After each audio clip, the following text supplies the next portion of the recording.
toujours le bonheur et la grâce m'accompagneront devant sa face, dans sa présence, tellement de joie, tellement de joie. Nous avons donc commencé depuis quelques semaines sur quelque chose de très important, les 7 ennemis de la chair. Et nous avons commencé et nous avons déjà étudié les 3 plus mauvais de ces 7. Nous avons vu l'esprit des Étiens, nous avons vu l'esprit des Éviens et nous avons vu l'esprit des Cananéens. On se comprend? Et nous avons compris que l'esprit des Étiens, c'est l'esprit de la peur. Vous voyez qu'il y a des chrétiens qui ont même peur de la souris qui est morte. La souris est déjà morte. Et tu dis que, voilà une souris morte. Vous voyez un peu, il y a des gens qui ont peur de la souris qui est morte. Seulement pour vous dire à quel point cet esprit-là se trouve dans des gens. Et nous avons vu l'esprit des Éviens. Et nous avons compris que l'esprit des Éviens, c'est un esprit qui nous amène sous la servitude. Les gens qui se mettent esclaves des autres, ils se font esclaves. Ils acceptent de se faire esclaves. Et nous avons vu avec les Éviens de Gabaon comment ils étaient venus dire à Josué que non, nous voulons te servir. Nous voulons te servir. Il y a des gens qui, au lieu de lire la Bible, il y a même des gens qui ont peur des faux prophètes. Vous savez ce que la Bible a dit pour reconnaître un faux prophète? Les enfants de d'Israël ont demandé à Dieu que comment est-ce que nous allons faire pour savoir que celui-ci est un faux prophète. Ils ont demandé. Vous savez ce que Dieu a dit? Dieu a répondu que si quelqu'un te dit que quelque chose va arriver et ça n'arrive pas, n'aie pas peur de lui. Est-ce qu'on se comprend? Mais il y a des gens. Le prophète a dit que tu vas partir faire l'interview, on va te donner le travail. Et tu es parti, on t'a chassé. Et tu n'as pas eu le travail. Et tu as encore peur de lui. Il ne faut pas avoir... C'est un faux prophète. Mais il y a les gens qui ont peur des faux prophètes. Je ne sais pas, les enfants de Dieu ne comprennent même pas. Dieu a dit que si quelqu'un te dit que quelque chose va arriver, ça n'arrive pas, n'aie pas peur de lui. Et nous avons donc compris que c'est parce qu'il y a des gens qui sont infestés, qui sont infectés par l'esprit des Éviens, et ça fait donc qu'eux-mêmes se mettent sous la servitude. Et nous avons également vu que c'est comme ça qu'il y a des gens qui acceptent la pauvreté. Vous voyez qu'il y a des gens que ils vont vous dire que oh, je n'aime pas les riches, je n'aime pas, que les riches ne sont pas heureux. Mais quand ils ont des problèmes, ils partent demander l'aide à ceux qui ont l'argent. Vous voyez comment les gens, vous voyez comment ça ne passe pas dans la tête, n'est-ce pas? Maintenant, nous avons terminé la dernière fois et nous avons fait 2 semaines sur l'un des esprits les plus terribles, l'esprit des Cananéens. Et nous avons compris que l'esprit des Cananéens, c'est un esprit pervers. C'est l'esprit qui anime beaucoup les pédés et les lesbiennes. C'est l'esprit qui anime beaucoup les hommes qui ne veulent pas laisser leurs femmes dormir. Et tout le temps, c'est aller à Jérusalem, aller à Jérusalem, c'est aller à Jérusalem. Et ce sont les hommes qu'à la fin de la journée, ils deviennent impuissants. Et ils viennent voir le pasteur que, oh pasteur, prie pour moi. Le pasteur ne peut pas prier pour toi. On se comprend. Le pasteur ne peut pas prier pour toi. Parce que c'est toi qui as choisi de partir à Jérusalem tout le temps. Ok? Et non seulement tu ne te contentes pas d'une seule femme. C'est toi qui as une femme à la maison, c'est toi qui as un premier bureau, c'est toi qui as un deuxième bureau. J'entends même qu'il y a les hommes qui ont même des 3e bureaux. Et ces hommes-là, quand tu arrives chez eux, il n'y a même pas le papier hygiénique. Ça veut dire qu'on achète le papier hygiénique 1-1. Pourquoi? Parce qu'il pouvait acheter un carton. Mais il a acheté un carton dans le monde. On a fait qu'il achète un carton dans le monde spirituel. Il a pris 2. Il a donné à la première femme. Il a pris 2. Il est parti à la deuxième femme, ainsi de suite. Et à la fin de la journée, il est misérable. Vous voyez un peu? Pourquoi? Parce qu'il y a des esprits qui nous amènent à faire certaines choses. Mais lorsque tu es un homme, et je ne sais pas s'il y a un homme qui m'écoute. Quand tu es un homme et tu as une seule femme, lorsque tu as $20, tu regardes les $20, tu dis chérie, j'ai $20, je fais quoi avec $20?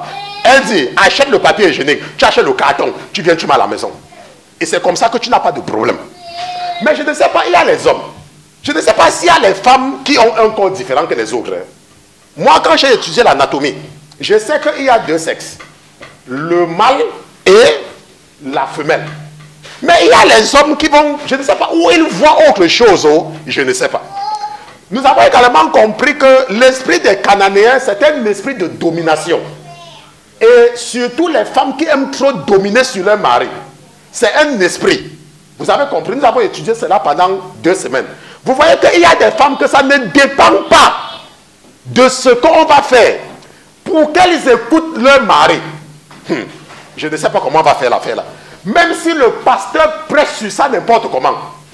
Pourquoi? Parce qu'elles sont infestées par l'esprit de Jézabel. Et nous avons compris qu'il y a également les hommes qui font la même chose. Ça veut dire qu'ils sont quelque part. C'est eux qui veulent faire ceci, ils veulent faire cela, ils veulent faire ceci, ils veulent faire cela, ils veulent faire ceci. Ils veulent tout faire. Alors que lorsque tu es quelqu'un de simple et que tu es chef quelque part, tu sais qu'il y a beaucoup de travail. Tu prends le travail ici, tu donnes à l'autre, tu dis que ok, toi tu vas t'occuper de ceci. Après tu dis que ok, toi tu seras le trésorier.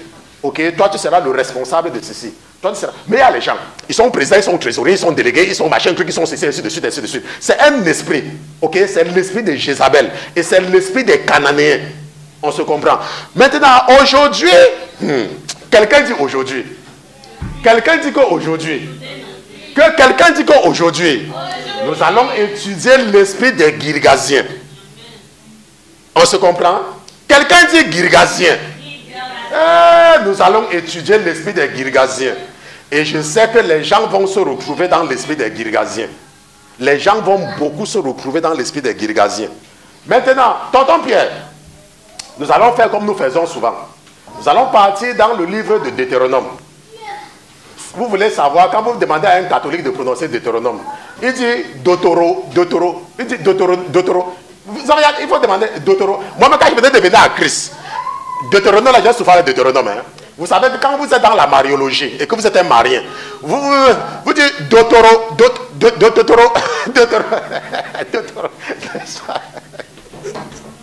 Et vous savez que quand vous êtes marien, le seul passage que vous connaissez dans la Bible, c'est le psaume 23.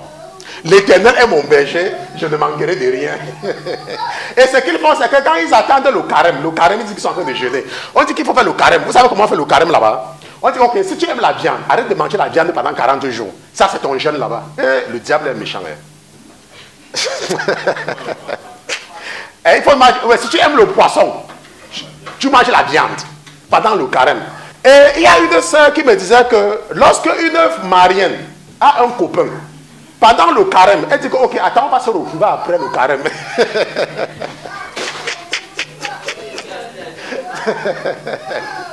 C'est vraiment, le diable est méchant. Hein. Le diable est méchant. Et ce qui fait ça, peut-être que nous parlons en riant, mais lorsque nous regardons la vie des gens qui sont trompés, n'est-ce pas, ça fait mal, à la limite. Tonton Pierre, Deutéronome chapitre 7. Deutéronome chapitre 7, nous allons lire à partir du verset 1. Deutéronome chapitre 7, verset 1. Oui. Quand l'Éternel ton Dieu t'aura fait entrer dans le pays dont tu vas prendre possession. Donc la Bible dit que quand l'Éternel ton Dieu t'aura fait entrer dans le pays dont tu vas prendre possession, qu'il aura ôté de devant toi beaucoup de nations. Beaucoup de nations. Les Étiens. Les Étiens. Les Girgasiens. Les Girgasiens. Les Amoréens. Les Amoréens. Les Cananéens. Les Cananéens. Les Phérésiens. Les Phérésiens. Les Éviens. Les Éviens. Et les Jébusiens. Et les Jébusiens. 7 nations plus grandes et plus puissantes que toi. Donc 7 nations plus grandes et plus puissantes que toi. Et nous avons expliqué que Dieu ne parle pas de ce qui est extérieur. Dieu est en train de dire que c'est ce qui est dans toi, dans le chrétien. Le chrétien est infesté par ces esprits-ci là. C'est dans toi, c'est dans chaque chrétien, dans chaque personne. Parce que parfois, lorsque nous regardons, nous disons que mais pourquoi est-ce que Dieu va venir nous raconter quelque chose qui n'est pas à notre intérêt? Ok? Et le verset 2 dit quoi? Et que l'Éternel ton Dieu te les aura livrés. Et que l'Éternel ton Dieu te les aura livrés. Et que tu les auras battus. Et que tu les auras battus. Tu les voueras à l'interdit. Tu les voueras à l'interdit. Tu ne traiteras point alliance avec elles. Aucune alliance. Et tu ne leur feras point grâce. Aucune grâce. Tu ne t'allieras pas point par mariage avec elles. Non. Tu ne donneras point tes filles à leurs fils. Oui. Et tu ne prendras point leurs filles pour tes fils. Bon, maintenant, lorsque tu n'as pas les yeux spirituels, la Bible est un livre mystique. On se comprend? Et il faut les yeux spirituels pour voir et comprendre la parole de Dieu selon la volonté de l'auteur. Et lorsqu'il utilise des choses comme ça, c'est pour brouiller les pistes. Ok, ce n'est que l'objectif, ce n'est que pour brouiller les pistes. Mais le véritable message est caché à l'intérieur. Ok, et d'autres personnes peuvent seulement voir ça. D'autres personnes peuvent seulement voir ça. Ok, maintenant, qu'est-ce que le verset 4 dit? Qu'est-ce que le verset 4 dit? Car elle détournerait de toi. Car elle détournerait tes enfants de mon obéissance. De mon obéissance. Et ils serviraient d'autres dieux. D'autres dieux. Et la colère de l'Éternel s'allumerait contre vous. Et il l'exterminerait promptement. Maintenant, c'est ça que beaucoup de personnes comprennent. Il y a beaucoup de personnes qui sont en Jésus. Et beaucoup de chrétiens comprennent que, en tant que chrétien, je ne dois pas épouser un bouddhiste. En tant que chrétien, je ne dois pas épouser un musulman. On comprend, n'est-ce pas? Mais vous voyez ce qui est curieux, c'est que tu as compris, tu comprends que en tant que chrétien, tu ne dois pas épouser un bouddhiste. Ça veut dire quoi? Ça veut dire que tu es capable de comprendre. Mais vous voyez comment l'esprit de la pauvreté agit maintenant. Vous allez voir une jeune fille. Son père peut lui acheter les fétex, les trucs des femmes. Ton père peut acheter ça. Ta mère peut bien te donner l'argent pour faire ça. Mais il y a un voyou qui vend la cigarette au bord de la route. Il y a un voyou qui conduit la moto. Et c'est à peine même qu'il arrive même à avoir même $4 par jour. Ça veut dire 2000 francs. Au lieu d'écouter les conseils de ton père et de ta mère, tu écoutes ce voyou-là. Est-ce que vous voyez un peu? Pourquoi? Parce qu'il y a un esprit qui est en train de vouloir te détourner. C'est un esprit qui peut venir te détourner. Laisse-moi te dire. Moi, je sais que l'homme s'occupe de la femme. Moi, c'est ce que moi je connais. Moi, je ne sais pas s'il y a une autre tendance. Hein. Je sais que l'homme s'occupe de la femme. C'est pour ça qu'on dit qu'il est l'homme. Maintenant, il y a les hommes. Ils disent que, oh, ma femme ne me respecte pas. Attends, laisse-moi te poser une question. Si tu es dans une maison avec une femme, et pendant que tu payes le loyer, si le loyer c'est $2000, tu donnes $1000, elle donne $1000, elle va donc te... Attends, tu es dans l'homme pourquoi? Tu n'as droit à rien. Il n'y a rien là-dedans. Il n'y a rien. Ok? Quand tu es un homme, tu fais le travail de l'homme. L'homme. C'est pour ça qu'on dit que tu es l'homme. Tu es le chef. Je ne sais pas si on se comprend. Tu es le chef. Maintenant, Maman Louise, quand tu pars au travail, pourquoi est-ce que je reste ton patron? C'est lui qui signe ton chèque, non? S'il ne signe pas ton chèque, tu vas le respecter. Donc attends, tu veux prendre l'autorité sur une femme quand le loyer c'est peut-être $1500, tu donnes $750, $750. Laisse-moi pas te respecter. Le respect vient chercher quoi dedans? Mais quand tu es un homme, il y a un monsieur, il est à Washington, ici aux États-Unis.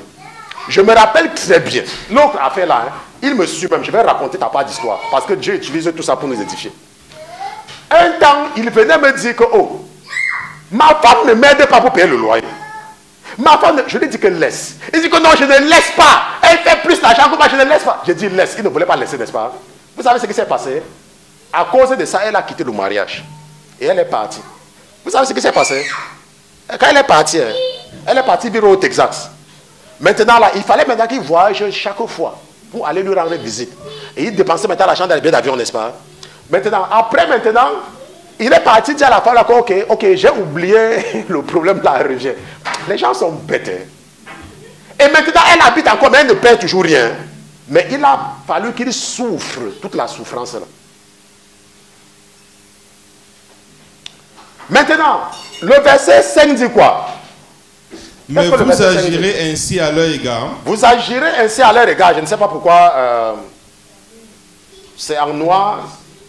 Ça fait depuis là, ça ne fait que fuir ma connexion, mais nous allons reconnecter. Ok, bon, on va reconnecter. Vous savez que c'est... Ok, c'est la technologie, ça va revenir.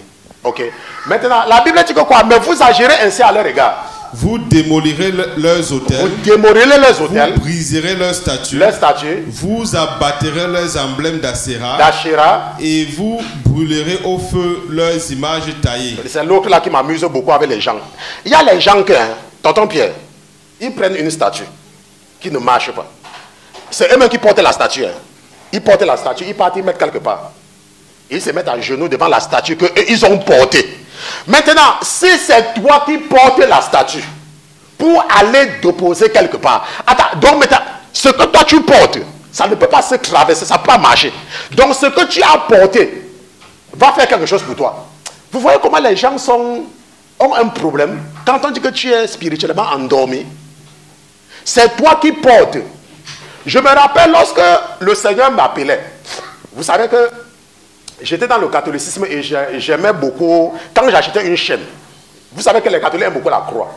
Je ne sais pas si vous avez constaté, ils aiment beaucoup la croix. Même quand ils veulent acheter une chaîne, ils cherchent la chaîne qui a la croix. Parce que le diable leur fait croire que la croix c'est Jésus, quelque chose comme ça.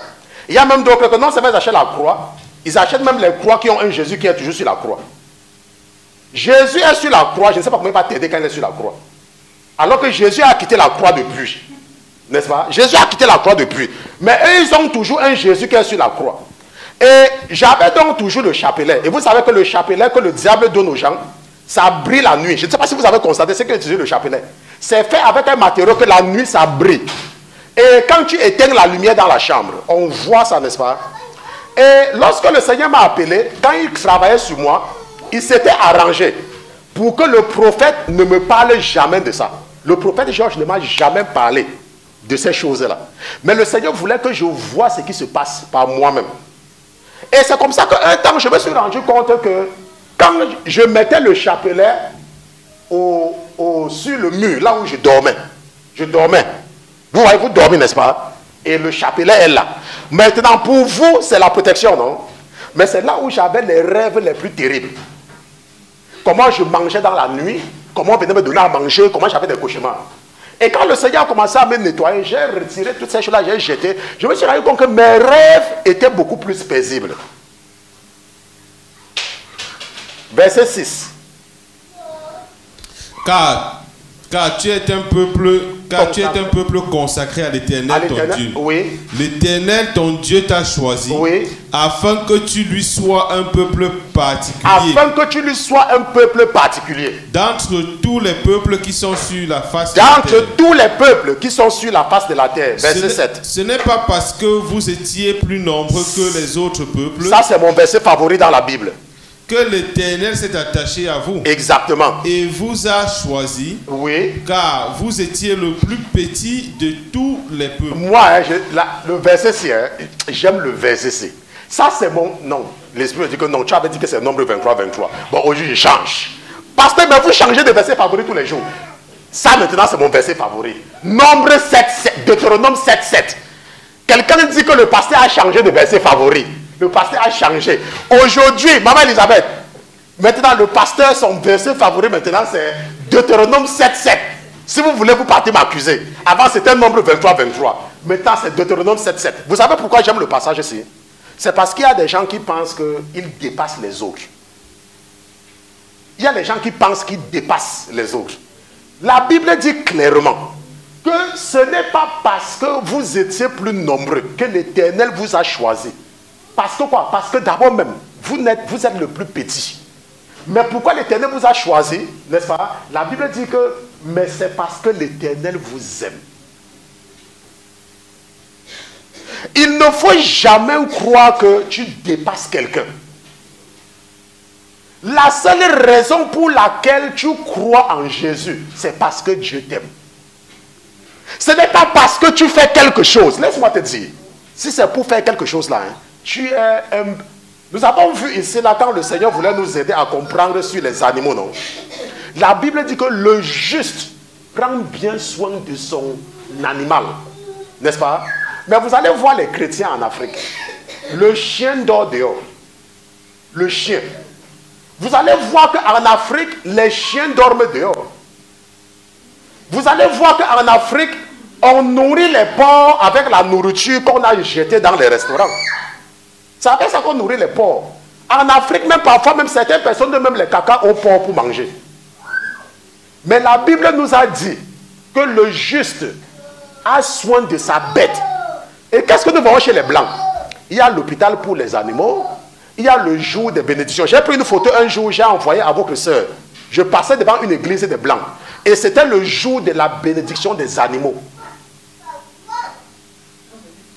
Le jour de la bénédiction. Vous voyez donc que lorsque tu crois que tu fais la volonté de Dieu, le Saint-Esprit peut te montrer que tu ne connais rien. C'était le jour de la bénédiction. Animal Blessing Day. Et je vois les Blancs étaient alignés avec leurs chiens, leurs chats, pour venir, pour qu'on prie sur eux, qu'on les bénisse. Rappelez-vous que Dieu a créé les animaux et les hommes le même jour. Nous avons vu ça, n'est-ce pas? Le même jour, lorsque nous avons étudié l'homme animal. Maintenant, il y a donc des gens qui pensent qu'ils dépassent les autres. Oh, ne parlez pas avec lui. Il ne parle pas à l'église. Ne parlez pas avec lui. Il part en boîte. Ne parle pas avec lui. Ne parle pas avec elle. Regardez comment elle est. Regarde comment elle est. Ne parle pas avec elle. Et tu penses que toi, tu dépasses les autres. Verset 8. Mais oui, c'est parce que l'Éternel vous aime. C'est parce que l'Éternel vous aime. Et parce qu'il garde le serment qu'il a fait à vos pères. Parce qu'il garde le serment. Que l'Éternel vous a retiré à main forte. Oui. Et qu'il a racheté de la maison, qu'il t'a racheté de la maison de servitude. Oui. Et la main de Pharaon. Non, de la main de Pharaon. De la main de Pharaon. Roi d'Égypte. Et nous savons que l'Égypte, c'est le symbole du monde. Donc lorsqu'on te parle de l'Égypte, c'est quand tu étais dans le monde. Et Dieu t'a fait sortir de là à cause de la promesse qu'il a faite, n'est-ce pas, à nos pères. Ce n'est qu'un choix. Et nous avons vu que la terre est peuplée des 3 fils de Noé. Shem, Cham et Japhet. Et nous ne pouvons pas dire que nous ne sommes pas des sémites. Nous ne pouvons pas. Parce que Dieu s'est arrangé à brouiller les pistes. C'est pour ça que parfois il y a des gens qui croient en Dieu, d'autres qui ne croient pas en Dieu. Ok? Maintenant, ça c'était un rappel. Aujourd'hui, donc, nous avons vu dans le verset 1 ou 2 qu'il y a des esprits que Dieu veut que nous nous débarrassons de ces esprits-là. Et aujourd'hui, nous allons nous focaliser sur l'esprit des Girgasiens. Lorsque nous regardons dans la Bible, nous nous rendons compte que les Girgasiens, ceux-là, sont mentionnés 7 fois dans la Bible. 7 fois. On fait référence aux Girgasiens. Maintenant, les Girgasiens, ce sont des Cananéens. Tonton Pierre, nous allons lire ensemble Genèse chapitre 10, verset 15. Genèse chapitre 10, verset 15. Qu'est-ce que la Bible dit? Genèse chapitre 10, verset 15. Oui. Et Canaan engendra... Canaan, qui est le père des Cananéens, engendra Sidon, son premier-né. Et Heth, le père des Étiens, n'est-ce pas, son deuxième. Les Jébusiens, le troisième. Amoriens. Maintenant, pourquoi est-ce que Dieu a précisé au départ? C'est parce qu'il veut nous raconter quelque chose. Parce que Dieu n'était pas obligé de préciser que Sidon c'est le premier. Il pouvait dire que Canaan engendra Sidon et ainsi de suite. Mais ici, il veut nous faire voir l'ordre. Il veut que nous soyons conscients de l'ordre. Et les Jébusiens viennent en 3e position. Les Amoréens viennent en 4e position. Et les Girgasiens viennent en 5e position. Et on continue. Les Amoriens, oui, les Girgasiens, oui, les Éviens, oui, les Arkiens, les Signiens, les Avadiens, les Arbadiens, les Thémariens, les Amatiens. Ensuite, les familles des Cananéens se dispersèrent. Oui, et les familles des Cananéens se dispersèrent. Et la limite des Cananéens fut depuis Sidon, en venant vers Guéra, oui, jusqu'à Gaza, en venant vers Sodome, Gomorre, Adman, et Théboïm, oui, jusqu'à Lécha. Ce sont là les fils de Cham. Ok, ce sont là les fils de Cham. Ce sont là les fils de Cham, Oui. selon leur famille, selon leur langue, Oui. dans leur terre, Oui. dans leur nation. Mais dans leur nation. Donc nous voyons donc que la nation des Cananéens inclut les Girgasiens. On se comprend? La nation des Cananéens inclut les Girgasiens. Et ça veut donc dire quoi? Ça veut dire que les Girgasiens ont un comportement particulier dans la famille des Cananéens. Parce que ce sont les enfants. C'est un peu comme vous allez voir, moi là où j'ai grandi, vous savez, je ne parle jamais de mon pays, parce que Dieu m'a appelé pour une communauté, pas pour un pays. Ok? Il y a une expression qu'on dit souvent que il fait comme son grand-père. Ou alors, il y a une soeur qui me demandait même ça en semaine, quand elle me disait que, mais, pasteur Christian, est-ce que les gens d'une certaine tribu se comportent de la même façon? Vous savez que par exemple chez nous, dans mon pays, parfois tu peux prévoir la réaction de quelqu'un par rapport à sa tribu, non? Quand tu fais les affaires avec quelqu'un, tu peux savoir que non, je ne dois pas faire les affaires avec tel. Je ne dois pas faire les affaires avec tel parce que ces gens sont malhonnêtes dans les affaires. N'est-ce pas? Vous savez que je ne dois pas faire les affaires avec tel parce qu'ils ne sont pas honnêtes dans les affaires. C'est comme ça que ça se passe. Oui, donc c'est la même mentalité. Les Girgasiens ont un certain comportement.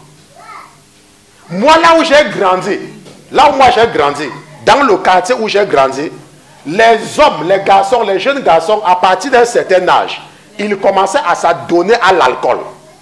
Et très peu fréquentaient pour arriver jusqu'à un certain niveau. C'est pour cela que là où j'ai grandi, je suis une référence. Je suis une référence là où j'ai grandi. Ok? Et également là où j'ai grandi, les femmes, les jeunes filles de ce quartier-là ne se mariaient pas. Et même quand elles se mariaient, elles ne restaient pas dans le mariage. Parce que c'était un quartier qu'on comptait les sorciers par mètre carré. Vous voyez un peu, il y avait les sorciers par mètre carré. Donc, quand tu voulais voir un marabout, on te dit que non, il y a un nouveau marabout qui vient d'aménager là-bas. Il y a un nouveau mari qui vient d'aménager là-bas. Un nouveau marabout qui vient d'aménager là-bas. Vous voyez? Et c'est comme ça que vous allez voir que les femmes de ce quartier-là, la plupart d'elles, elles sont des célibataires. Donc, ça veut dire quoi? Ça veut dire qu'il y a un esprit.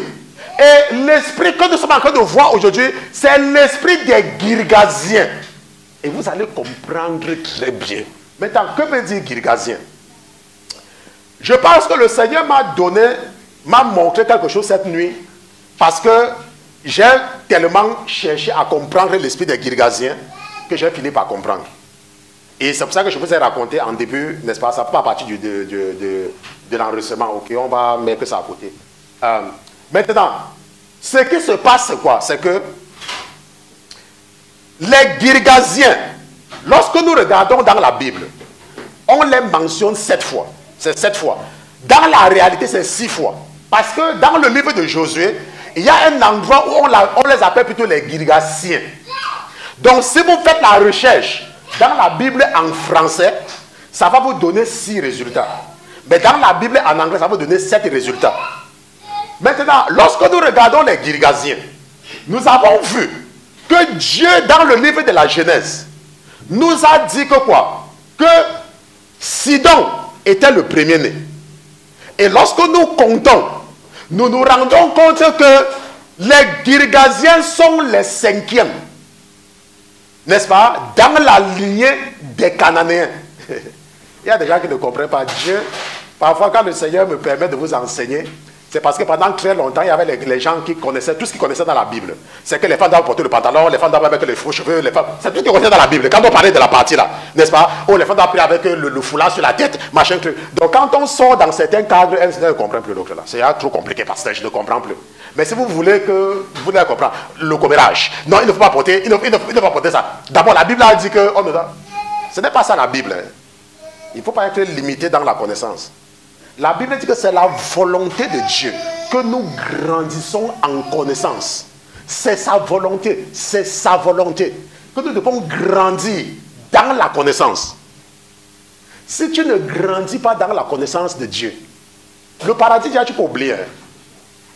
Maman Elisabeth était ici le jour que je vous ai raconté comment on m'avait amené dans un endroit secret, non? Je vous ai dit comment on m'avait pris dans un hélicoptère. Et on m'a amené en haute mer. En haute mer, c'est un endroit qui est secret. Et lorsque vous arrivez là-bas, c'est un endroit qui est secret. Ça veut dire quoi? Ça veut dire que Dieu s'arrange que quand on part te former là-bas, que même aucun démon ne peut localiser l'endroit où on forme certains pasteurs. Et j'étais donc entré dans un hélicoptère. Je ne sais pas si c'était un hélicoptère, c'était comme un genre d'avion, machin. Et on m'a amené en haute mer. C'était vraiment en haute mer. Hein. Je ne connais pas la mer, mais je sais que c'était en haute mer. Et maintenant, quand vous arrivez même en haute mer, l'avion maintenant se met en suspension. Et on vous fait descendre comme dans un sous-marin. C'est comme dans un sous-marin. Maintenant, lorsque vous descendez comme dans un sous-marin, il y a un militaire qui vous accueille. Et chacun est dans une cabine. N'est-ce pas? Et quand je arrive, il ne rit pas. Il n'avait pas ri. Je n'avais pas vu ses dents. Il m'a seulement regardé. Il a seulement dit, ok, arrange-toi ici de suite. Et à un moment donné, pop, on a coupé la vision. Je vous ai raconté, on a coupé. Et je vous ai dit que c'est parce que je suis en formation. Je vous avais dit ça, non? Je vous ai dit que j'étais en formation. Et quand la formation est finie, je vous ai aussi dit que je suis en formation.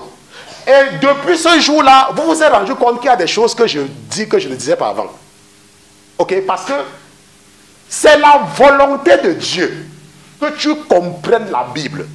Pas que ne porte pas les talons, ne porte pas les pantalons. Ce n'est pas ça. Ça, on appelle ça les trucs basiques. C'est pour les bébés. Un enfant doit comprendre ça.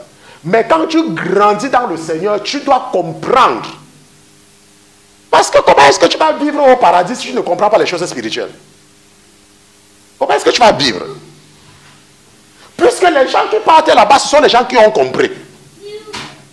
Maintenant, lorsque nous regardons les Girgasiens, nous nous rendons compte que les Girgasiens viennent en 5e position parmi les enfants de Canaan. Maintenant, j'ai donc demandé au Seigneur que, Seigneur, pourquoi est-ce que tu attires mon attention sur l'esprit des Girgasiens? Il me dit, l'esprit m'a répondu que, qu'est-ce qui s'est passé le 5e jour de la création? Je suis parti dans la parole et je me suis rendu compte que le 5e jour, c'est le jour que Dieu a créé le monde aquatique et les oiseaux. Et j'ai demandé au Seigneur que, Seigneur, mais pourquoi est-ce que les Girgasiens viennent en 5e position? L'esprit me dit que tu peux faire le rapport par rapport au monde aquatique et par rapport aux oiseaux. Mais ça ne donnait pas. Pourquoi? Parce que lorsque nous regardons les poissons, ils sont limités dans un espace. Mais même les hommes sont aussi limités. Lorsque nous regardons les oiseaux, quelle est la caractéristique des oiseaux? C'est qu'ils passent le temps à voler partout. Mais même les hommes se déplacent de ville en ville. Ok? J'ai dit, Seigneur, ça ne donne pas. Il me dit que, ok, à qui est-ce que j'ai parlé des Girgasiens? J'ai dit à Moïse. Il dit que, ok, Moïse parlait quel patois? J'ai dit que c'était un hébreu. Il dit, va donc chercher l'étymologie du mot Girgasien. On se comprend? Parce que vous allez croire peut-être que quand on demande de lire la Bible, ça veut dire qu'on prend la Bible, on lit pendant 1 minute, et puis on peut regarder CNN pendant 3 heures, et on revient, on lit la Bible pendant un chapitre, et on peut regarder Reuters pendant 5 heures de temps. Et on peut comprendre. Tu ne vas rien comprendre. Ok? Pour comprendre certains secrets, tu dois passer le temps avec le Saint-Esprit. Et faire, n'est-ce pas, ce que je vous dis là, sont les choses que moi je fais. Maintenant, que veut dire Girgasien? Si nous regardons l'étymologie du mot Girgasien, nous allons voir que le mot Girgasien veut dire, n'est-ce pas, les gens qui habitent, n'est-ce pas, qui habitent dans les habitations en argile. Mais ça n'a pas un sens, parce que nous sommes en train de faire une traduction mot à mot. Mais qu'est-ce que l'argile? L'argile est liée à la terre. Donc ça veut dire quoi? Ça veut dire que les gens qui sont attachés à la terre, les gens qui sont attachés. Maintenant, il y a des gens, il y a des chrétiens. Nous ne parlons pas des païens. Hein? J'espère qu'on a compris depuis le début de cette série que nous ne parlons pas des païens. Nous parlons des chrétiens. Nous parlons des gens qui sont dans l'église. Nous ne parlons pas des gens du monde. Eux, ils sont déjà pollués. Laissons-les là-bas. Nous parlons des chrétiens. Maintenant, tonton Pierre, nous allons partir ensemble quelque part. Ok, tonton. Nous allons partir. Ça, c'était la page 1. Ça, c'est la page 2. Ok. Nous allons partir dans... je prends la dernière page. J'ai envie de terminer ça aujourd'hui. 1 Pierre chapitre 2. Versets 11 à 12. 1 Pierre chapitre 2. Regardons 1 Pierre chapitre 2. Versets 11 à 12. 1 Pierre chapitre 2 verset 11. Oui. Bien-aimés, Bien-aimés, je vous exhorte, je vous exhorte, comme des étrangers et des voyageurs, comme des étrangers et des voyageurs, à vous abstenir des convoitises charnelles qui font la guerre à votre âme. qui font la guerre à l'âme. À l'âme. Oui, verset 12. Ayant des conduites honnêtes. Ayant une conduite honnête. Oui, ayant une conduite honnête. Afin qu'au lieu qu'ils médisent de vous, oui, comme si vous étiez des malfaiteurs, ils glorifient Dieu au jour de la visitation. Au jour de la visitation, en voyant vos bonnes œuvres. En voyant vos bonnes œuvres. Maintenant, la Bible nous dit, n'est-ce pas, que bien-aimés, je vous exhorte comme des étrangers et des voyageurs, ou sur la terre, à vous abstenir des convoitises charnelles qui font la guerre à l'âme. Maintenant, vous savez comment Dieu nous aide à comprendre ce passage? Regardez un peu qu'à l'étranger, vous avez les Ivoiriens, certains Ivoiriens qui vivent à l'étranger, n'est-ce pas? Vous avez certains Camerounais qui vivent à l'étranger. Vous avez certains Tchadiens qui vivent à l'étranger, n'est-ce pas? Maintenant, parmi certains Camerounais, il y en a qui n'ont même pas le terrain au Cameroun. Parmi les Maliens, il y en a qui n'ont même pas le terrain à Bamako, au Mali. Je ne sais pas si vous comprenez. Maintenant, il y a des Camerounais, il y a des Ivoiriens qui vivent en France et qui ont acheté des maisons en France. Il y a des Tchadiens qui vivent en Allemagne et qui ont investi en Allemagne et qui n'ont rien au Tchad. Vous savez pourquoi Dieu fait ça? C'est parce qu'il veut nous aider à comprendre quelque chose. Maintenant, lorsque tu es un voyageur, lorsque tu es un étranger, et que tu sais que tu ne vas pas rester quelque part, est-ce que tu te déranges pour investir là-bas? Maintenant, où est-ce que tu investis? Tu investis dans ton pays. N'est-ce pas? Tu investis dans ton pays. C'est pour cela que vous allez voir que lorsque vous prenez les étrangers, les Africains, qui investissent beaucoup en Afrique, la plupart du temps sont les sans-papiers. Je dis la majorité. Ce sont les sans-papiers. Pourquoi? Parce qu'ils sont dans une situation incertaine. Mais lorsque vous prenez quelqu'un qui est un Américain, il se sent chez lui. Et il investit, il n'a pas peur. Je me rappelle quand j'étais en Angleterre sans papier, je travaillais avec les faux papiers des gens. Ok? Je n'avais pas mon cœur là-bas. Je passais mon temps à envoyer l'argent à ma maman pour bien construire notre concession familiale, pour faire la barrière, pour mettre l'eau à la maison, pour mettre la lumière. Pourquoi? Parce que j'étais sans papier. Mais quand je suis venu en Amérique, en tant que citoyen américain, mon cœur est quitté. Je ne sais pas si vous voyez. Mon cœur est quitté. Pourquoi? Parce que ça, c'est mon pays. Maintenant, quelqu'un va dire, mais ton pays d'origine, ça n'a aucune importance. Nous parlons de pays. Le pays où, si je sors maintenant, et je pars au Liban, et j'ai les problèmes, le gouvernement américain va envoyer les émissaires pour venir résoudre mon problème. Ok? C'est mon pays. Maintenant, ce que la Bible nous fait comprendre, c'est que nous sommes des étrangers sur la terre. Mais qu'est-ce que nous regardons? Qu'est-ce que nous voyons, tonton fier? Il y a les gens, je suis chrétien. Pasteur Christian, je prie, pasteur. Pasteur, pardon, pasteur, vous n'avez pas compris le rêve là, pasteur, vous n'avez pas compris. Le rêve là, vous n'avez pas compris, pasteur. Je prie, pasteur. Mais tout son cœur. Si tu lui demandes que, ok, tu pries, tu fais quoi à l'église? Hein? Il y a les gens qui ne connaissent pas le nom de l'église qui fréquentent. Moi, j'ai été avec le prophète Georges pendant 8. Il y a des gens qui ne connaissaient pas son nom. Moi, je vous dis, c'est que, il y a des gens qui ne connaissaient pas. La secrétaire de l'église où j'étais, où je faisais tout, elle ne connaît pas écrit mon nom. Si vous lui demandez d'écrire mon nom, elle ne connaît pas. Vous voyez donc pourquoi ça? Parce que le cœur n'est pas là.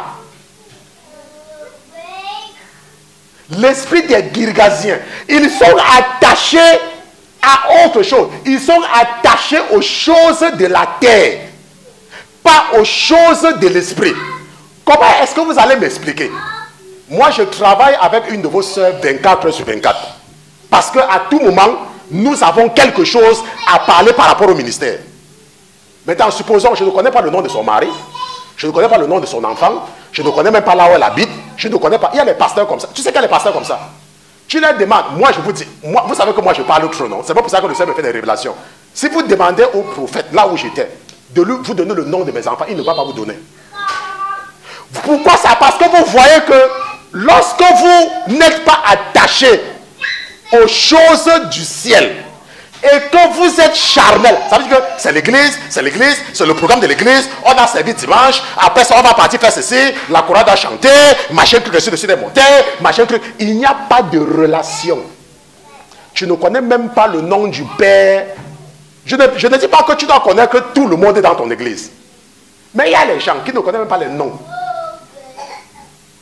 Il dit que, my sister, tu dis sister qui? Tu dis sister qui? Mais sister l'autre qui s'assoit là-bas donc, attends, sister qui?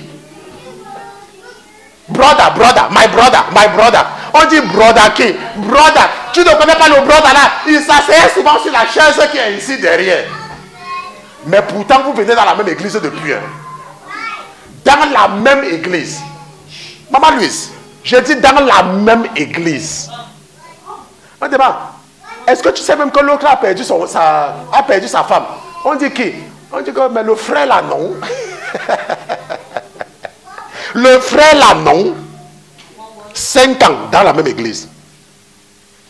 5 ans. Celle-là qui a beaucoup d'enfants là. Celle-là qui a beaucoup d'enfants là.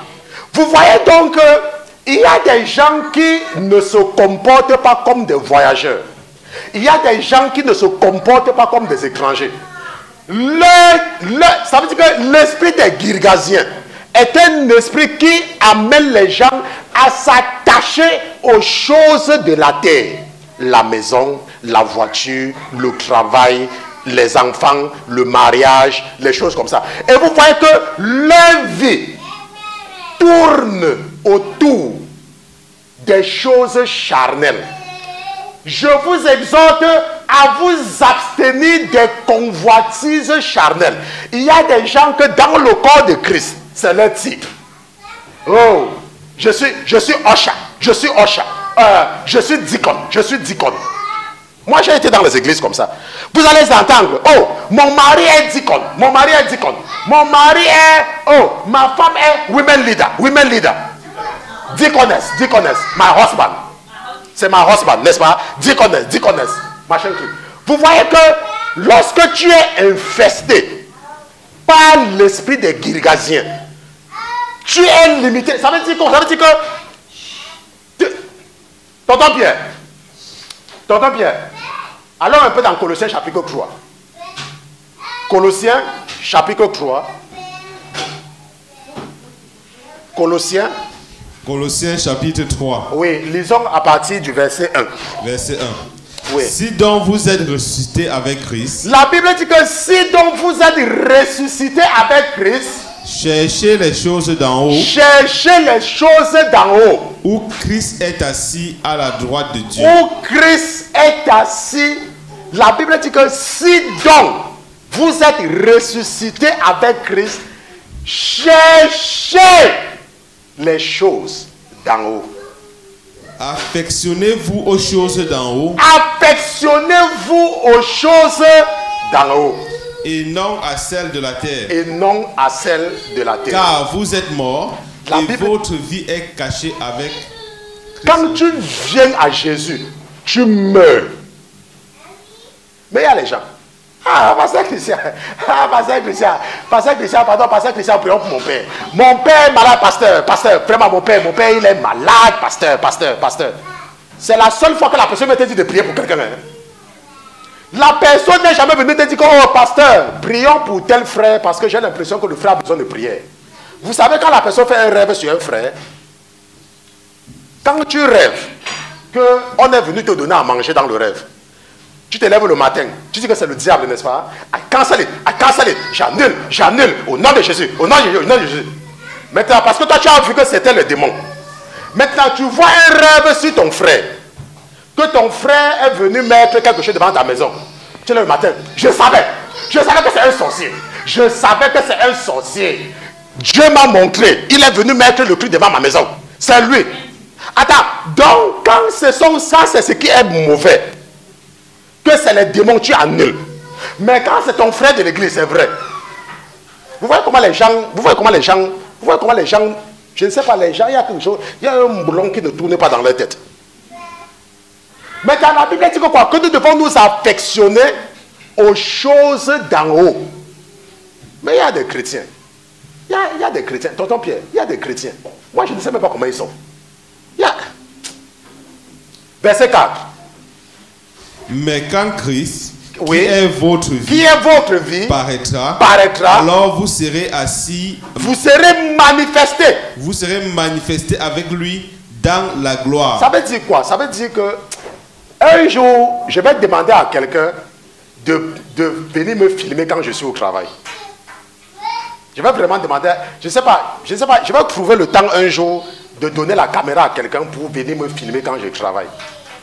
Quand moi je travaille, personne ne sait que je suis un pasteur. Personne. Quand je vais au travail, certains, vous me voyez souvent quand je vais pas au travail. Si vous me voyez en route, vous ne pouvez même avoir aucune idée de qui je suis. Je vous ai dit qu'un jour, un policier m'a stoppé. Parce que quand j'ai acheté ma première voiture, les gens là m'abusaient, n'avaient pas changé ma plaque d'immatriculation à temps. Et le policier m'a donc stoppé. Et quand il m'a stoppé, il est venu, il dit, do you know why we are stopping you, sir? Je dis, no, I don't know. Il dit, because you are driving with an expired license plate. Je dis, oh, really? Il dit, yeah, your license plate expired last week. Je dis, oh, I'm sorry. I've been waiting for my license plate since I bought the car. Il dit, are you sure it's your car? Je dis, yeah. Il dit, show me the papers. Les papiers de la voiture étaient dans la boîte à gants. J'ai donc pris et je les ai montrés. Il dit que, ok, it's you. But why is that? Je dis que, they said they will send me the license plate and me, I've been waiting. Ils disent que non, ils sont en train d'abuser de toi. Parce que normalement, ça devait déjà sortir depuis. J'ai dit que, oh, I didn't know. Après, vous savez ce que les policiers m'ont dit, je ne vais jamais oublier. Un des policiers regarde, ils disent que, we see that you never had a problem with the police. Right? J'ai dit que yes. Il dit que yes. Après ça, nous avons parlé. C'est après que je lui ai dit que I am a pastor. Il dit que now we understand. Parce qu'ils ont dit après qu'ils étaient surpris que quelqu'un parle comme ça. Ils étaient surpris que quelqu'un parle comme je parlais là. Avec la politique, la je ne me dérangeais même pas. Ils me disent que, ok, we are going to help you out. Et ils m'ont donné les conseils et en moins de 48 heures, le concessionnaire a envoyé ma plaque d'immatriculation. Je vous ai raconté comment un de mes collègues, là où je travaillais, je vous raconte ma vie, parce que je n'ai pas de vie privée. Un an que j'ai travaillé dans la société là, un an. Un jour, il est venu à ma table. Il m'a dit que, how do you do? Je lui ai dit que, do what? Il m'a dit que non. Because since you started working here, we try everything to make you angry. But we are shocked that you never get angry. Je dis que, hey, really? What did you do? Je lui ai dit que, you try for 1 year. Vous étiez en train de faire quoi? Parce que moi, je ne me suis même pas rendu compte. Est-ce que vous comprenez? Lorsque tu marches avec Jésus, les choses de la chair, ça veut dire quoi? Ça veut dire que même quand quelqu'un est en train de vouloir te provoquer, tu ne te rends même pas compte. Pourquoi? Parce que toi, tu es focalisé sur Jésus. Les choses de la terre, ça ne te sert absolument à rien. Absolument à rien. Mais vous allez voir qu'il y a des gens dans l'église. Rappelez-vous, nous ne parlons pas de dehors. Je vous ai dit que les gens de dehors, nous, on n'a pas affaire à eux. Ok? Nous parlons des gens de l'église. Quand le Seigneur a mis dans mon cœur de commencer avec ce ministère, moi, je n'avais aucune idée. Moi, je n'ai jamais planifié être à ce niveau-là. Ok? Bientôt, on aura même une église. Je ne sais même pas comment ça a commencé. N'est-ce pas? Bientôt, là, dans quelques mois, on ne sera même plus ici. On sera maintenant dans une église. Ok? Moi, ce n'était même pas dans mon plan. C'est quand le Seigneur m'a fait sortir de là qu'il a commencé à me montrer les abus. Tout ce qu'on faisait, je ne voyais pas. Pourquoi? Parce que lorsque tu marches avec l'amour de Dieu, les gens te font du mal, tu ne vois même pas. Tu n'as même pas le temps pour ça. La réalité, c'est que tu n'as même pas d'abord le temps même pour ça. Un jour, une de mes collègues m'a appelé. Elle a dit que dans son pays, il y a une façon d'appeler certains hommes. Les hommes qui font tout ce que les femmes veulent. Qu'il y a une façon d'appeler certains hommes. Et elle a dit que si j'étais un Spanish, c'est comme ça qu'on devait m'appeler. J'ai dit que ouais. Elle dit que parce que tu fais tout pour ta femme. J'ai dit que je fais. Moi, je ne me rends même pas compte de rien. Attends, quand un homme travaille, il travaille pour qui? Hein? Quand un homme travaille, il travaille pour qui? Maintenant, ça veut dire quoi? Ça veut dire que quand moi j'ai la loterie américaine, j'ai joué à la loterie avec ma femme. Je vous dis, j'ai joué à la loterie. Nous sommes partis jouer à la loterie ensemble. Mais on n'était pas mariés officiellement. Mais à l'époque, on te demandait que est-ce que tu vis avec quelqu'un? Tu disais oui. Mais au moins, on envoyait les papiers, mais il fallait envoyer avec l'acte de mariage. Ok? Quand on faisait avant, des choses comme ça. Maintenant, on est à la loterie. Ma mère me dit que je dois abandonner ma femme pour prendre ma soeur. J'ai dit quoi? Est-ce que vous voyez un peu? Quand je pensais à ça, je pense que c'est pour ça que Dieu m'a sauvé du cancer. Je pense que c'est pour ça que Dieu m'a sauvé du cancer. Parce que quand je suis arrivé à l'église le jour là, c'était un jeudi à Brooklyn, je ne peux pas oublier, en 2010. Je mourais du cancer. Et le jour que le prophète m'a appelé devant, le prophète Georges, que Dieu a utilisé pour les 8 prochaines années pour me former, 9, n'est-ce pas? Il m'a fait, il était devant moi, un jeune, il était devant moi, je me rappelle encore, c'était pratiquement la même chose. Et j'étais tenu. Il m'a regardé. Il a dit que, à cause de ton cœur, Dieu va te guérir. Ma mère voulait que j'abandonne ma femme pour prendre ma soeur et mettre dans mon dossier. Vous voyez un peu, j'ai refusé. Parce que c'est la méchanceté. Est-ce que vous comprenez? Puisque quand tu es une maman et que ton fils a une femme, il faut savoir que cet enfant-là, c'est aussi l'enfant de quelqu'un comme toi. C'est l'enfant d'une femme comme toi.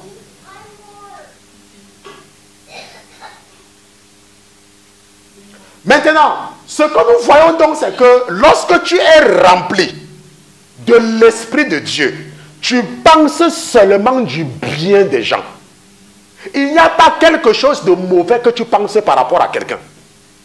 Tonton Pierre, nous allons partir dans Habakkuk chapitre 2 verset 4 avant de terminer avec ce que nous allons terminer. Habakkuk chapitre 2 verset 4. Habakkuk chapitre 2 verset 4, ça c'est mon verset, pasteur Christian. Mais tous vos versets sont favoris. Bon, maintenant ça c'est mon verset favori. Habakkuk chapitre 2 verset 4. Ça dit quoi? Voici l'âme de celui qui se lève n'est pas droite en lui. Oui, Habakkuk chapitre 2, parce que je n'ai pas pris. Oui, voici l'âme de celui qui se lève n'est pas droite en lui. Oui. Mais le juste vivra par la foi. Mais le juste vivra par la foi. Vous savez ce que ça veut dire? L'esprit des Girgasiens, c'est un esprit qui amène les gens à se focaliser sur ce qui est visible. Donc eux, ils agissent par rapport à ce qu'ils voient. Ça veut dire quoi? Ça veut dire que, regardons, prenons un peu le cas du frère Pierre. Le frère Pierre et moi, depuis 2016, un jour, il n'a pas dormi. Un jour. Je ne sais pas ce qui lui était arrivé. J'étais moi tranquillement à l'église. Il n'avait pas dormi la nuit là. Je vois quelqu'un qui arrive, il était comme si, je ne sais pas ce qui le poursuivait. Il me dit, parce que ça. Je dis que c'est quoi? Il dit que parce que je vais te parler. Je dis que non, moi je suis en train de préparer le service, on va parler après. Tout le service, il était là, il attendait que le service finisse. Après le service est fini, je demande que c'est quoi? Il dit que pasteur, il y a comme une voix me dit que je dois travailler avec toi. Je dois travailler. Je ne connais pas quel était son problème. Et depuis là, on travaille ensemble. Lorsque j'ai arrêté d'enseigner, il y a un temps j'avais arrêté d'enseigner à la radio. Le Seigneur l'a utilisé pour me dire que non, il ne faut pas regarder les gens qui t'écoutent maintenant. Nous avons besoin de tes enseignements. C'est là où j'avais le prix des enseignements. J'avais arrêté. Parce que les gens ne m'écoutaient pas, les gens ne me suivaient pas. Vous ne pouvez pas comprendre. Ça, c'était les années là. C'est maintenant que maintenant, là, tout le monde me connaît dans le monde et tout et tout. Un temps là, quand je faisais les enseignements, personne ne regardait. Et Dieu l'a utilisé pour venir me remotiver. J'ai recommencé. Et depuis là, je n'ai plus arrêté. Et aujourd'hui, vous voyez qu'il y a maintenant des centaines de personnes. Vous voyez? Maintenant, supposons que nous travaillons ensemble, non? Et subitement, maintenant, il y a les mésententes entre nous. Et moi, maintenant, bête comme le pied. Parce que dans mon pays, on dit que bête comme le pied. Au lieu de comprendre que c'est une attaque, c'est un combat, c'est l'ennemi qui s'est levé pour détruire le ministère, je commence à mal le regarder. Et c'est ça l'esprit des Girgasiens. L'esprit des Girgasiens, c'est un esprit qui regarde au visible et ne veut pas regarder dans le monde spirituel. C'est comme par exemple, chaque fois le Seigneur me rappelle que mon fils, ne fais pas la même erreur que tu as vu ton mentor a fait là où tu étais avant. Vous savez l'erreur qu'il me cite, pourquoi? Parce que là où j'étais avant, les gens s'attaquaient toujours à moi. Et parfois, il y a certains hommes, limités comme ils sont, au lieu de comprendre que l'ennemi est en train de vouloir détruire l'église, tu écoutes les gens qui parlent en mal de la personne qui fait fonctionner ton église. C'est pour ça que quand je suis parti, l'église a fermé. Ça a fermé. J'ai compris que maintenant, ils font les cultes à partir de leur salon.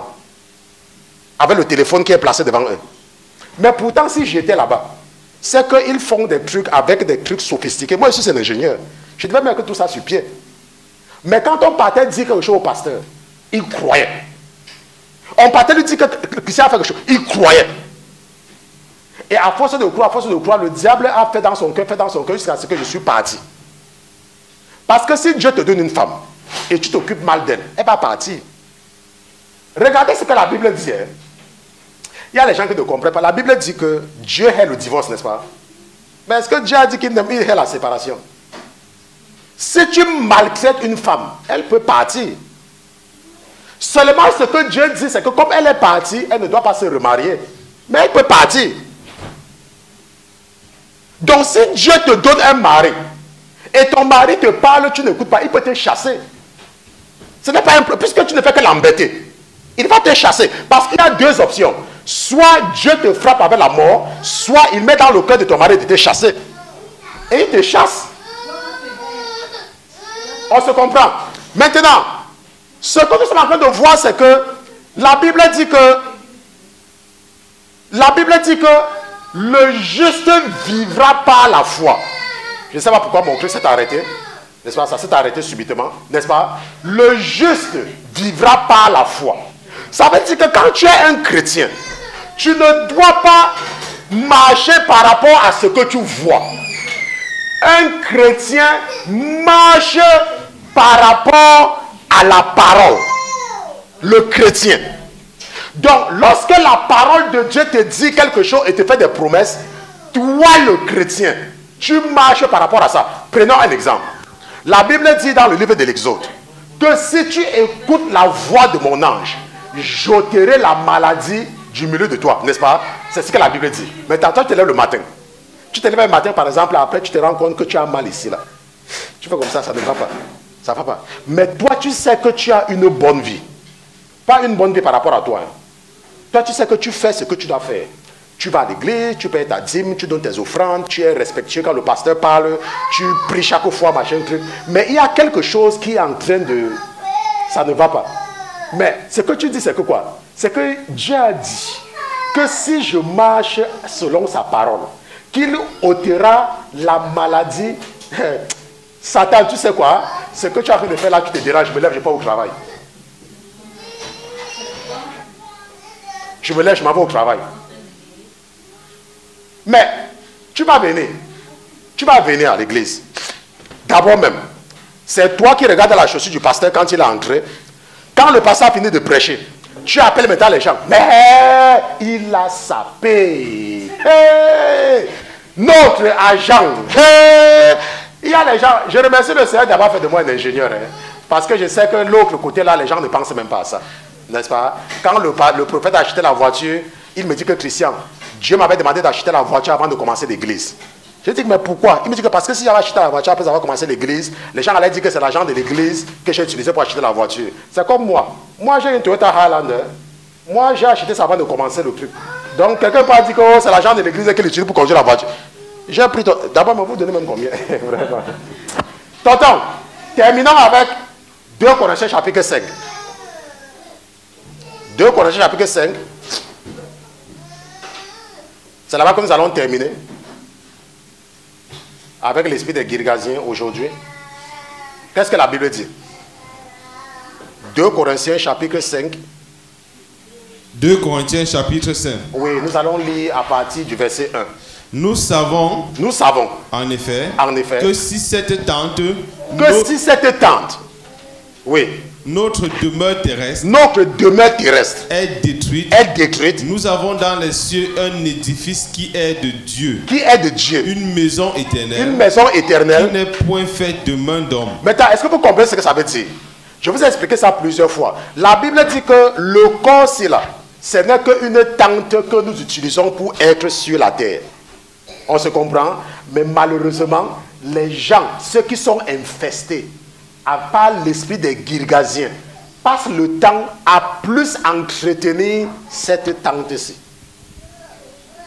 Est-ce que vous comprenez? C'est pour ça que je vous ai toujours dit qu'il y a des choses qu'un enfant de Dieu ne fait pas. Si Dieu t'a donné tes cheveux, la Bible dit qu'il nous a créés de façon parfaite. Est-ce qu'on se comprend? Et que tu es en train, tu n'es pas satisfait. La Bible dit que nous avons cette tente. Notre demeure, et si c'est détruit, nous avons dans le ciel un édifice qui est de Dieu. Une maison éternelle qui n'est pas faite de point d'homme. Ça veut dire quoi? Ça veut dire que le corps que tu vois ici, d'abord la Bible appelle ça un corps corrompu, le corps de la corruption. Et tout ce qui se passe sur la terre, laisse-moi te dire, laissez-moi vous dire, je suis votre frère. Un jour, le Seigneur m'a permis d'avoir un aperçu.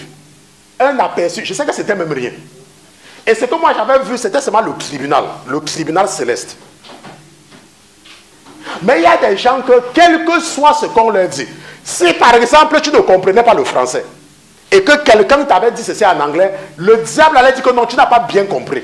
N'est-ce pas? Maintenant, qu'est-ce que le verset 2 dit? Car nous gémissons dans cette tente. La Bible dit que nous gémissons dans cette tente. Car nous Oui. désirant avec ardeur d'être revêtus de notre domicile du ciel. Est-ce que vous voyez un peu? Regardez un peu ce qui se passe, c'est que lorsque tu es un chrétien et que tu es un vrai chrétien, tu comprends ce passage. C'est pour cela que quand vous partez même dans les hospices c'est là où les gens qui sont en phase terminale de maladie ont pas les maîtres. Vous allez voir que si vous rencontrez un chrétien qui est dans un hospice, il est très content. Il n'a pas lu d'amertume dans le cœur. Pourquoi? Parce qu'il n'a pas investi dans les choses terrestres. Attends, tu as investi sur quoi? Qu'est-ce qui te dérange? Moi, par exemple, moi le pasteur Christian, moi, si je mets maintenant, je ne regrette rien. J'ai acheté la maison et pour le nom de ma femme, j'ai mis sur ça. Donc, la maison, ça ne me dit même rien. L'église, je m'arrange à voir les gens autour de moi que si je ne suis même pas là, ils font même tout ce qu'ils veulent faire avec. N'est-ce pas? Ce que mon père a laissé. Mon père, je suis le seul garçon survivant. Mais tous les biens de mon père, ça ne me dit absolument rien. Absolument rien. J'éduque mes enfants pour pouvoir se prendre en charge eux-mêmes. Vous voyez que quand vous êtes un chrétien et que vous ne vous attachez à rien sur la terre, absolument à rien, vous n'avez peur de rien. C'est pour ça que dans ma société, je vous ai dit, pendant le corona, j'étais le seul technicien qui partait travailler. Tout le reste avait peur de rester à la maison. Corona vient. Moi, je veux rentrer à la maison. Je veux rentrer à la maison. Moi, je veux rentrer à la maison. Je veux rentrer. La Bible dit que nous gémissons dans cette tente. Nous gémissons. Attends, donc toi, tu veux gémir. Tu veux gémir toute ta vie. Tu veux gémir.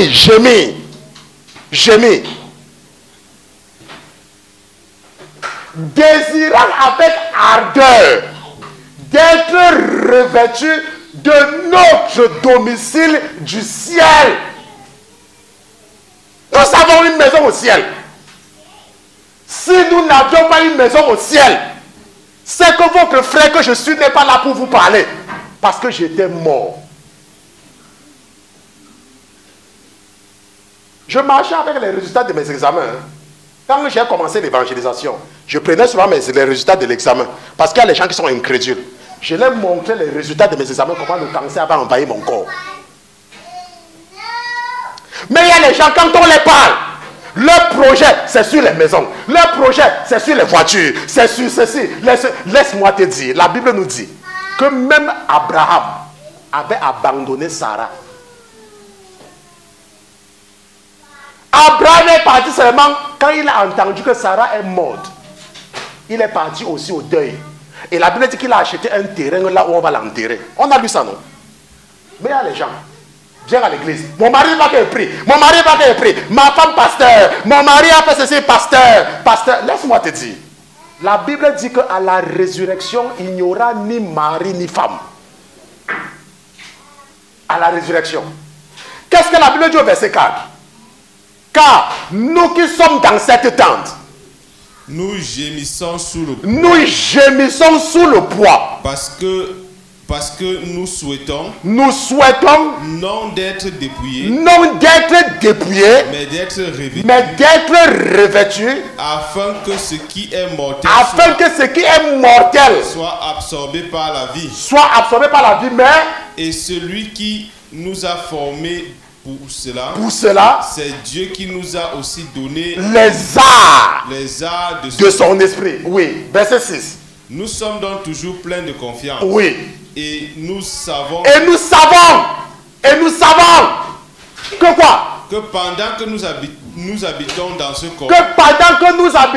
corps, éloignés du Seigneur, nous sommes éloignés du Seigneur. Pendant que nous habitons dans ce corps, nous sommes éloignés de Dieu. Pendant que nous sommes ici, pendant que tu es ici là, tu es éloigné. Tu es éloigné du Seigneur. La Bible dit au verset 7 que car nous marchons par la foi et non par les Girgasiens. Ils marchent par rapport à ce qu'ils voient. Ils marchent par rapport à ce qu'ils voient. Et quand tu marches par rapport à ce que tu vois, c'est pour ça que c'est facile pour toi d'avoir des problèmes avec les gens. C'est facile pour toi d'avoir les problèmes avec les gens. Parce que toi, tu marches par rapport à ce que tu vois. Tu ne vois pas le plan de Dieu dans ce qui t'arrive. Tu ne vois pas le plan de Dieu. Tu ne vois pas le plan de Dieu. Tu ne vois pas le plan de Dieu. Toi, tu ne vois rien. La Bible dit que tout ce que Dieu a fait est parfait. Toi, tu ne vois rien. Tu vois que ta soeur ne t'a pas parlé. Elle ne t'a pas parlé. Elle est méchante. Elle est méchante. Elle est méchante. Verset 8. Mais nous sommes pleins de confiance. Mais nous sommes pleins de confiance. Et quoi? Et nous aimons mieux quitter ce corps. Et nous aimons mieux quitter ce corps. Et demeurer auprès du Seigneur. Et demeurer auprès du Seigneur. C'est pourquoi?